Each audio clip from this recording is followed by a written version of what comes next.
সজনে ডাঁটা আলু পোস্ত। দেখুন সজনে ডাঁটাগুলো আমি এইভাবে কেটে নিয়েছি, কেটে ভালো করে ধুয়ে নিয়েছি। এই যে, আর এই একটা ছোট আলু দিয়েছি, আলুগুলোকে এইভাবে কড়া বসিয়ে দিয়েছি। এবার এর মধ্যে আমি একটু সরষের তেল দিয়ে দেবো। আমার গরম হয়ে গেছে, এবার আমি এতে কালো জিরে ফোড়ন দিয়ে দেবো,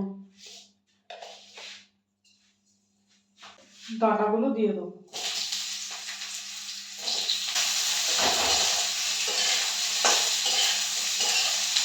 হলুদ দিয়ে দেবো, আর একটু নুন দিয়ে দেবো, জল দিয়ে দেবো, জল দিয়ে একটু ফোটাবো, ডাঁটাগুলো সেদ্ধ হয়ে যাবে।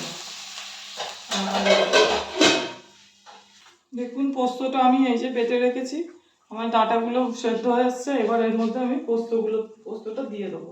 এর মধ্যে আমি দুটো কাঁচা লঙ্কা দিয়ে বেটেছি। আমার রান্নাটা হয়ে এসছে, এবার আমি এটাকে নামিয়ে দেবো। দেখুন আমার রান্নাটা হয়ে গেছে। আমি এর উপরে একটু কাঁচা তেল আর কাঁচা লঙ্কা দিয়ে দিয়েছি। আপনারা এইভাবে বাড়িতে বানিয়ে করে খাবেন, খুব ভালো লাগবে।